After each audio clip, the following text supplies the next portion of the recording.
in that formal I way. see. Same way. You explain, I just thought that was really interesting. Very good. And so the whole landscape is sacred to them.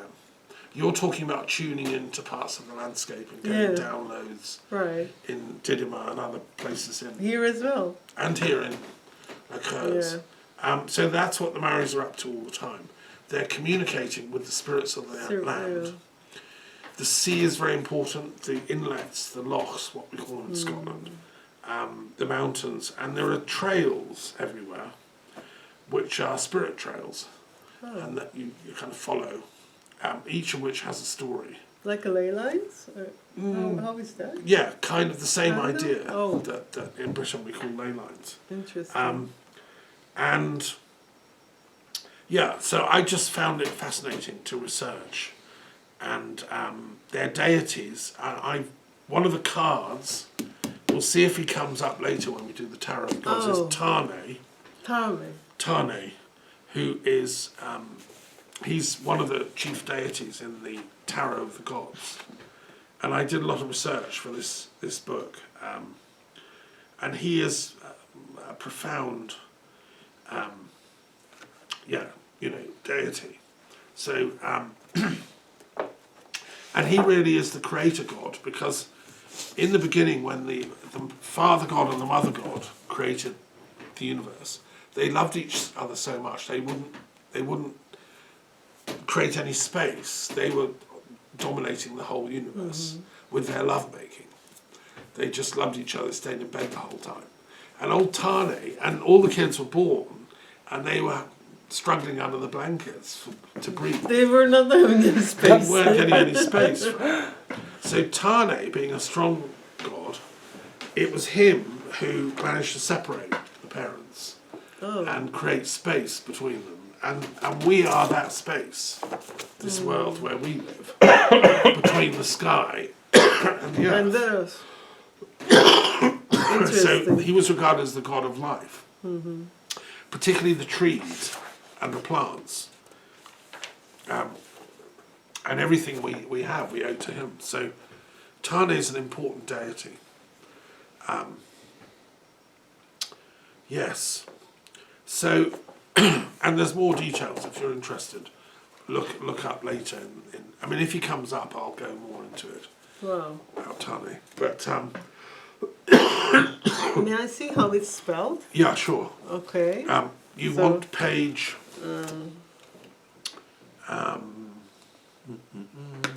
Because it has to do with the astrology as well, and tarot. It's a deep knowledge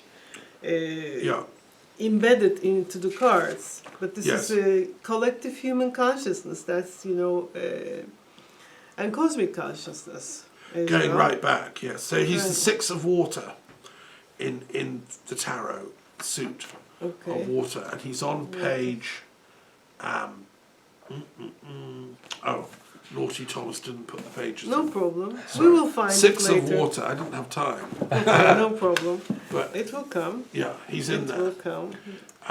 We'll find it. Sure. What was that? Ace of water, liver. Okay, so he's on from now. Let me find it. Flip forward. Yes. Five of water. Right, here it is. Yeah, there's the card, which is very watery. Watery. Because also the canoes they make for their long distance journey, which they hand carve, he's the Lord who makes that possible. I see. And you were saying water is very important for the Druids as well, as a knowledge. Well, that's another reason why the and the Druids, we have this link, if you want. Link. Maoris and the Druids. The other thing I found absolutely fascinating when I researched all this, Tane brought 3 baskets of knowledge down from the heaven worlds. He's like Jack in the Beanstalk. He goes up love that story. the tree to find the heavens. Yeah. Because his father, the creator, he goes to talk to him finally. And his father and the mother give him these 3 baskets of learning, which constitute the most sacred transmissions in Maori spirituality. Wow. And I've given a lot of information about what they consist in. And Yeah, and it's a still living tradition. Yeah. So there are Maori teachers today who Totally. know all this stuff. And it's an oral tradition. He's also the god of peace and beauty. So does he remind us of any European gods, for instance? Like, I think he's got Apollo-type characteristics. Maybe. And in know. Turkish, Tane, Tanrı is God. So it's sound-wise, again, frequency-wise, Okay. not written, not how But it's it's a spelled. similar sound. Sound is, okay, it gives you something. So, And that's the origin of the word Tengri. Tengri as is well, the yes. It gives you life, Siberian, it gives you shamanic. space, shamanic, yes. Okay. Tengri And is he's the god also- of the air. Tengri is the sky god. Yeah. In Cosmic, shamanic stuff. it's a cosmic god, and it's also connected to the nature. And this is the original religion of Turkish people, Tengri religion. Sure, It's yeah. the original. Yeah. I have Tengri in the Tarot of Gods. Okay. Wow. And Okay. yeah, it's interesting if there's a connection. It's very probable between Tengri and Tane. Turn, maybe. Because they're all interrelated, these tribes, and they Right. just travel for thousands of years across either sea or land Sure. to end up in New Zealand, you know. Interesting. Okay, Interesting. thank you. Perfect. Right, so let's move on and do the next one. What was your one? It was philosophy comparative. Right. Okay, which is number, 129, right? 129. right, 129. So, Philosophy and comparative and global. yeah. So when I studied philosophy at Bristol University, I was taught a very narrow definition of what philosophy is, which meant it's the intellectual tradition of our tribe, our people, the British, you know, the British intellectual analytical philosophers. And there was a real arrogance against all other traditions. Like, I was very interested in Buddhism, so I said to my teachers, well, is Hume like Buddhism? I mean, skepticism is there. Oh, no, we don't talk about Buddhism. That's not a real philosophy. Really? Oh, I was told. I see. And there was this sort of elevation of just the thought of our tribe that mattered. And I rebelled against that and went off to Canada and studied global philosophy because I just felt that was a racket, you know. Yeah.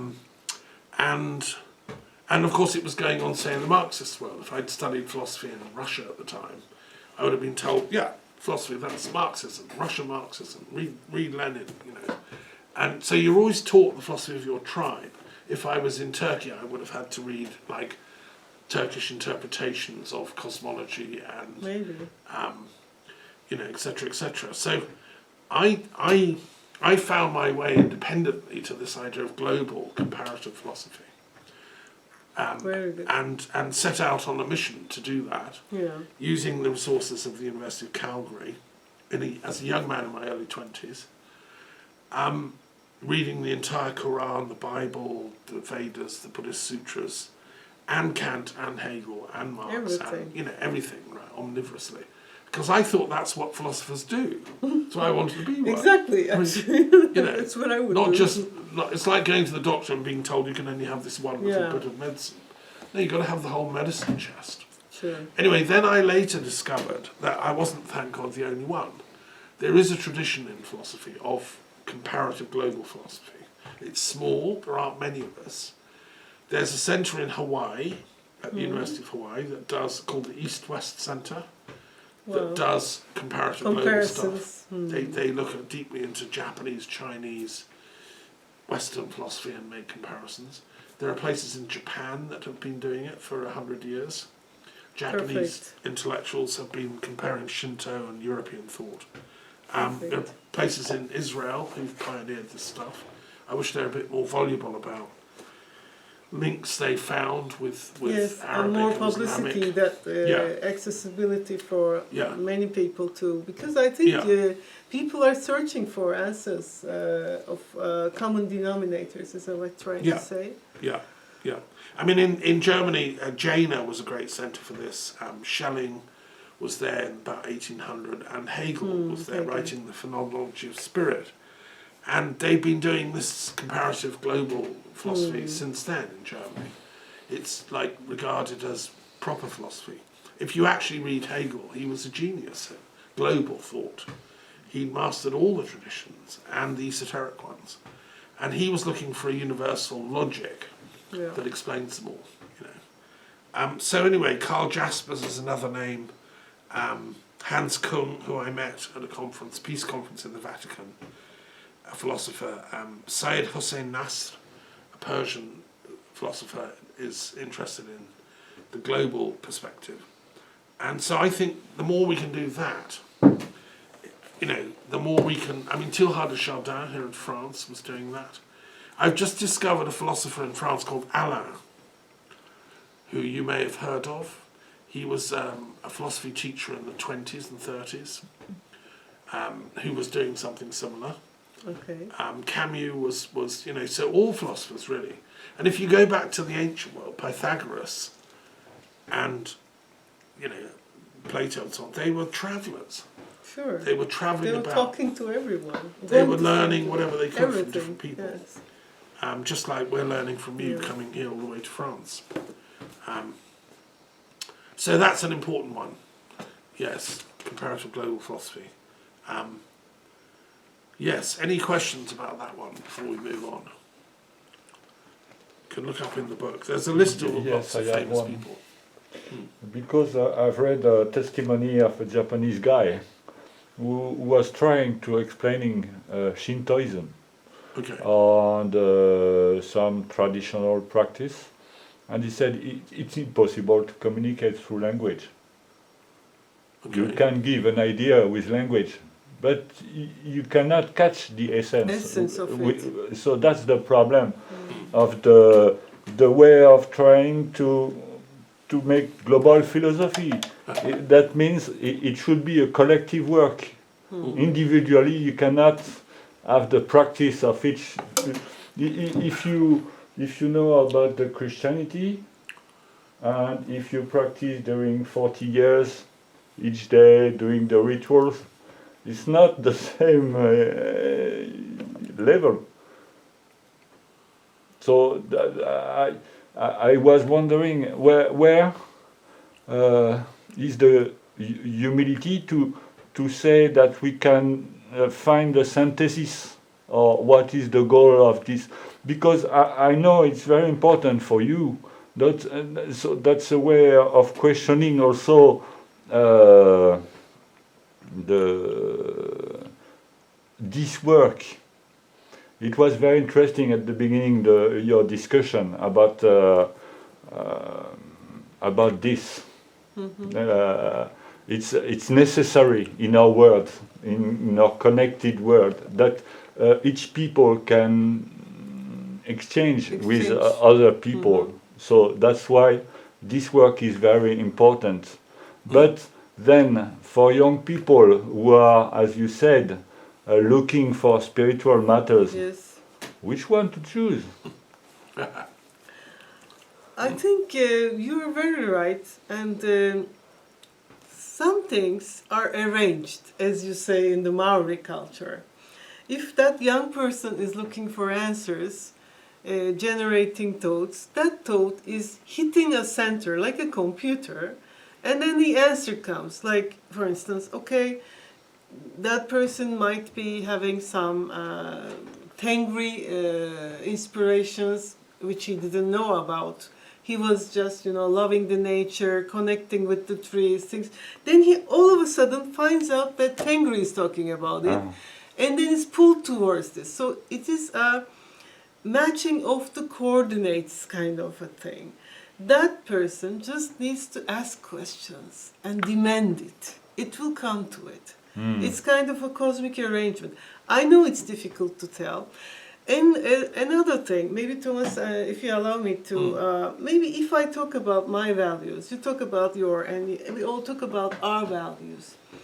Although we may not have the same experience, we may catch things. I will say, our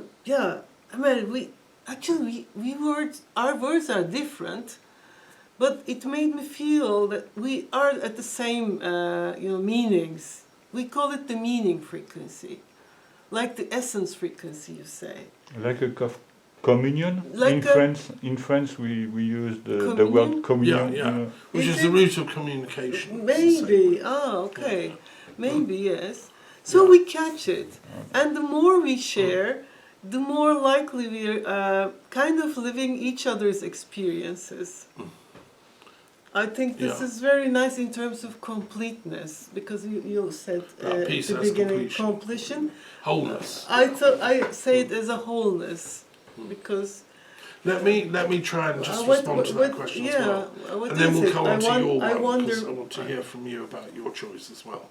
Because that will shed a new light on this conversation, right? Maybe, but I'm Yeah. curious about your answer. No, Sorry for just stepping No, in.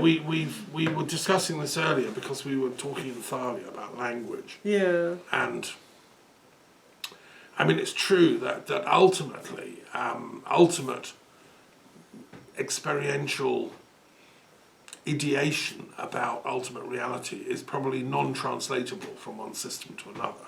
So I find some of the Zen koans, difficult, annoying, irritating, and a bit trivial, and I want to bash them all on the head and say, go read Plato, because, to me it's a trivialization of enlightenment, some of what's going on, and it makes a competition where there shouldn't be competition. So, but I'm sure a Zen master would be able to explain properly why they do those Zen koans and exactly, how they get you to enlightenment. I'm looking forward to the explanation. So things aren't fully communicable to each other's systems. right. But I do think, we were discussing yesterday, weren't we, the meaning of the word logos Yes. in Plato. And what Socrates, in the version of Plato, was explaining, what philosophy is the ability to give an account of one's views about the nature of reality. The logos is an articulation of the inexpressible.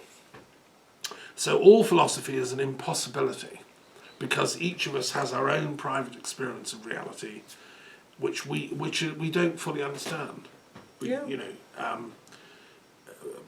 And yet philosophers try to explain it and articulate it. Now, if you've got a language barrier, and you're using Japanese words or Maori or Hebrew or Arabic, it looks like a doomed project. Yeah. But Sometimes. my view, as a philosopher of hope, I still think it's necessary to attempt it, because otherwise we end up in silos where everybody just speaks their own language and their own bubble of reality never gets challenged. People like Netanyahu is in his own little bubble of what is right and wrong, and probably the people around him daren't question it because he runs the power, he's got the money. Same with Putin. In his Russian world, he's doing what's right, and that's his little bubble. I think this is connected to the quest for the philosophy of peace, is that we've got to go round to all the bubbles and burst them and say, hey, there is one world here, did you know that? And we're supposed to be looking after it and protecting it. And we have to develop a common language that we can all speak of truth and love and light and peace. And that's why I've done my dictionary of philosophical terminology, is to give an aid memoir to people, like the next generation of global philosophers. They won't have to do that. I did it the hard way. I did it in libraries for 30 years, Wow. studying stuff before the internet existed.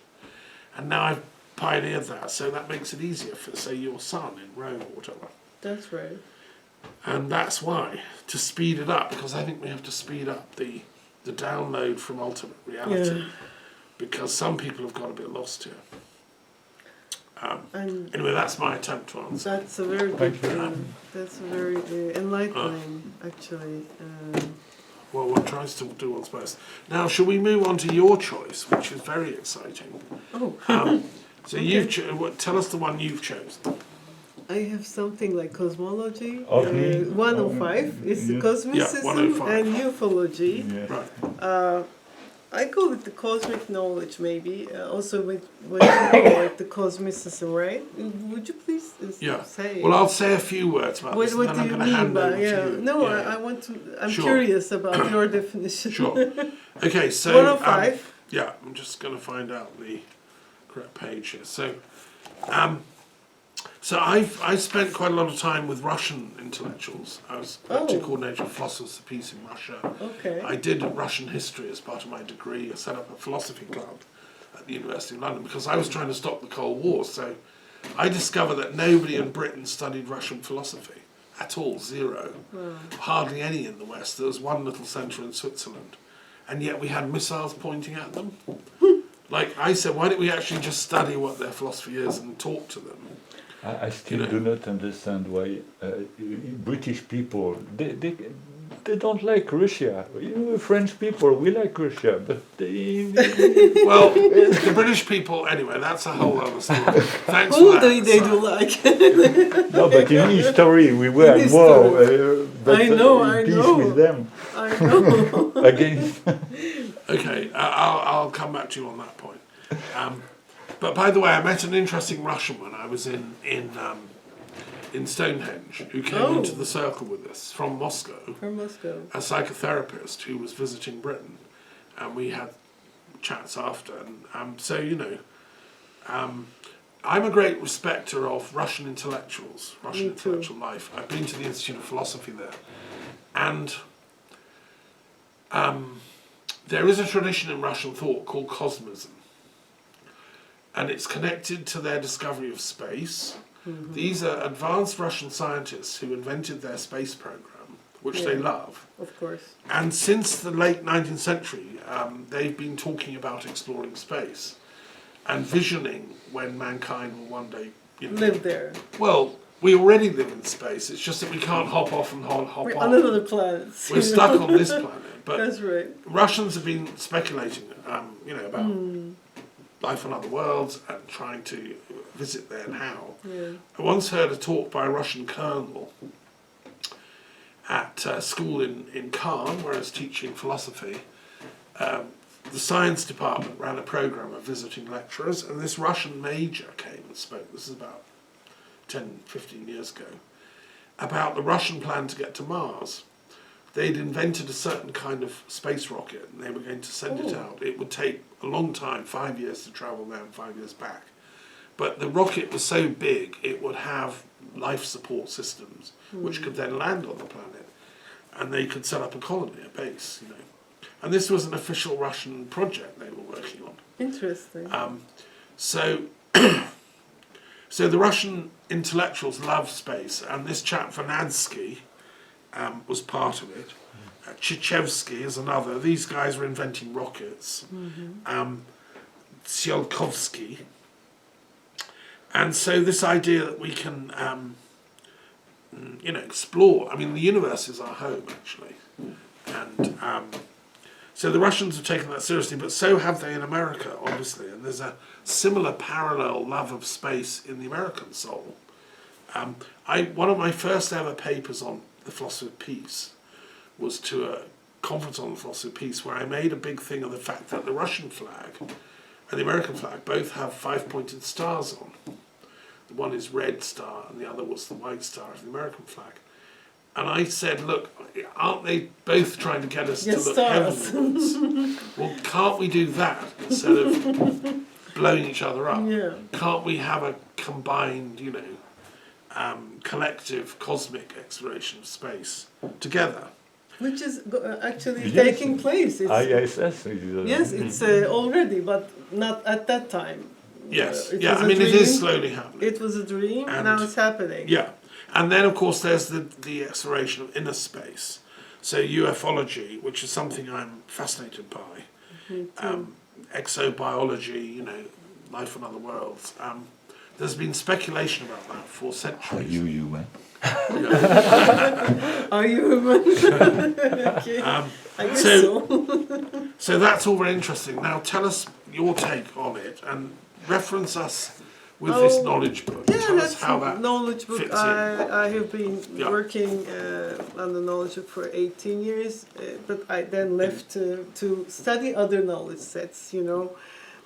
Just following maybe your footsteps on a path of finding a common denominator in all the knowledge sets. So Sure. I'm not only attached to this or other No, books but it like was something that we got were you to- into Yeah, it's cosmic cosmic. thinking. It talks about not maybe going to space with the rockets because it already assumes there's a life over there, and it talks about getting in contact with some spheres and some cosmic centers, so that it helps the human evolution here on Earth, because this is considered in this book, this Earth, as a school. And we are all students and teachers at the same time. We are teaching our own dimensional knowledge. And you're also teaching your dimension. We're students. I'm student for your teachings, and others are I'm a student vice for versa. yours, etc. So that means, as you said earlier today, I'm unlearning what I learned. I relearn, a fresh start, and to observe with a neutral eye, what is it? And the cosmic knowledge embedded here, and as well as in other cosmic books, it talks about laws, cosmic laws, that also govern like physical laws, chemistry laws, biological, also divine justice. So law means everything that governs a What's the structure. Turkish word for law? Kanun or hukuk. It's Kanun. Kanun. Oh, okay, that's like Yeah. the canon, which is Um, perhaps. No, I It's, don't mean the military thing. The canon is the it's Latin the word. Latin for word law. for that. Yes, not the Probably came in. maybe. Ah, A lot of Turkish words comes from Persian origin, so maybe could come from there. there could be the source.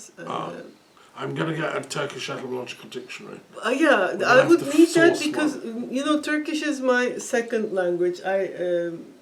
I learned it later on, so that's why I may not know all the words. Okay.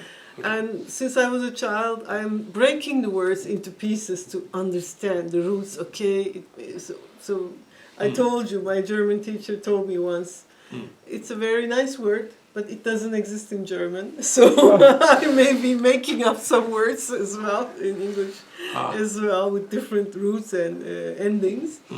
About coming back to the cosmics, it is in a way showing hope for the humanity. Okay, you're not bound on this earth. There are other dimensions. Why don't you look up there?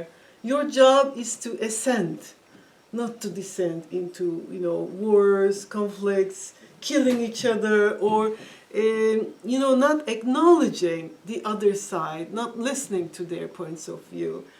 So this is what we should do Okay. to reach a higher cosmic advanced level. Okay. Basically, Let me that's just. it. No, thank you for that. Let me just Yeah. show people, if you haven't come across the Oh. knowledge book. Yeah, that's the knowledge book. This is the purple bound. That's your knowledge book. And this has, this is, so I was given this in Turkey at a conference Yeah. run by basically the author of the knowledge book, which Yeah. is a channeled piece of writing received over 10 or 15 years, I believe. Right. The woman, Bulet Churak, who I met, who's now 101, Yeah. a lovely elderly lady, She's a lovely lady. doesn't really have, I mean, she just channeled it, so she didn't claim to have written it. Yeah. And it's full of mind-blowing stuff. I mean, I like to read pages sometimes after prayers, because it puts everything in a very bigger picture, cosmic That's right. picture. The language is, it's its own unique kind of terminology. I've suggested that some scientists look at the book and try and unpick the terminology and make sense of some of the complex things, which is dealing with cosmology, things Yeah. like black holes, Like and what happened black before holes the or- Big yeah. Bang, and you know, I mean, I'm a great believer in I want to crack gravity as a source of energy, for instance. Wow. I think that we need to solve the energy problem on this planet because That's it's right. a problem. It's actually A lot of these resource wars, I think, yeah. are unnecessary. If we could get top scientists going through the knowledge book and saying, you know, because it talks about this stuff, yeah. vortexes and things. I've got a physicist friend in England who reckons everything is made of vortexes and somehow we can plug into them, Yeah. which is what Descartes said, the Yeah. great Dutch, French scientist. Yeah. So, I mean, I'd love some scientists to look at it seriously. Also, the other thing I'd like is I'd like to get a team of scientists together, top people from every branch, to try some channeling of their own, like get some new stuff in. Has anyone, I mean, I'm a member of the Scientific and Medical Network, which Right. is a network of scientists and doctors. Have any scientists ever thought of doing like combined prayer experiments? Where, say you have Interesting. 20 scientists all working on, let's try and crack gravity waves so we can use it as an energy field. What if 20 top gravitational scientists around the world, there are some in Glasgow University, all did a 2-day fasting and prayer experiment before they then did a kind of webinar or whatever. I actually drawing on spirituality for concrete scientific research. And people from all different cultures, Turkey, Scotland, you know, America, France. This is meta science. This is beyond going to current science. Well, but this, I think, is where we've got to go, because Yeah. we've reached a sort of ceiling yeah, where conventional material science only got us so far. right.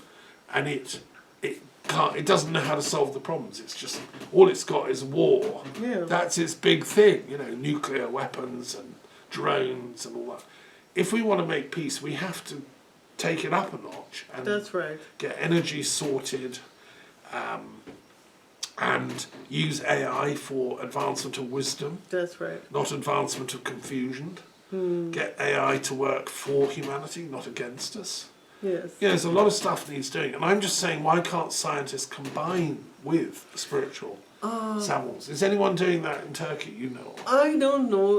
But the scientists work on models. Like, you know, Michio Kaku is, for instance, doing models, Japanese guy. and he's also into the spiritual world. He tries to combine them. He's the student of Emoto, is he? The water guy?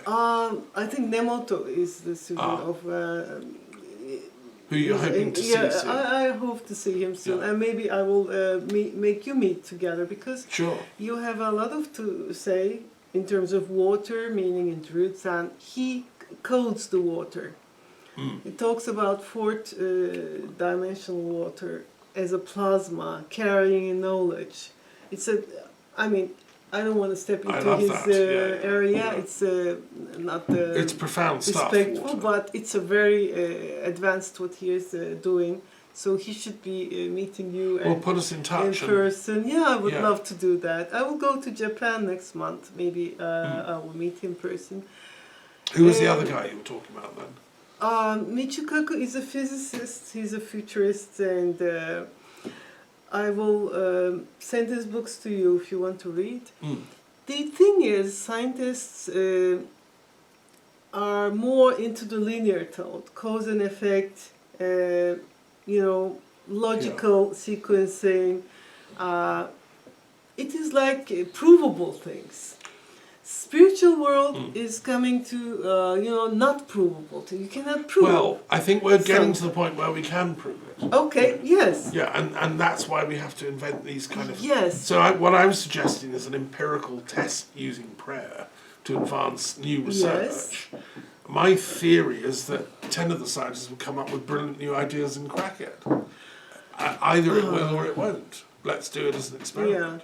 Some, for instance, scientific tests were done on meditating. I mean, how the blood is changing when you That meditate, is- things that's like going that. ahead. So Yeah, you yeah. can do Yeah. things. But you see, many of the greatest inventions of science were received in like almost channeled conditions. Right. So, for instance, Mendeleev, who got the periodic table of the elements, Yeah. it came to him in a dream. He was exhausted, he'd been working 2 days, and he had to write a paper. And he saw it in a dream, this, essentially, which I borrowed and converted. And then other people saw the benzene ring as a chemistry thing, your father. Yes, was my named father. that came in like a vision, Yeah. and other many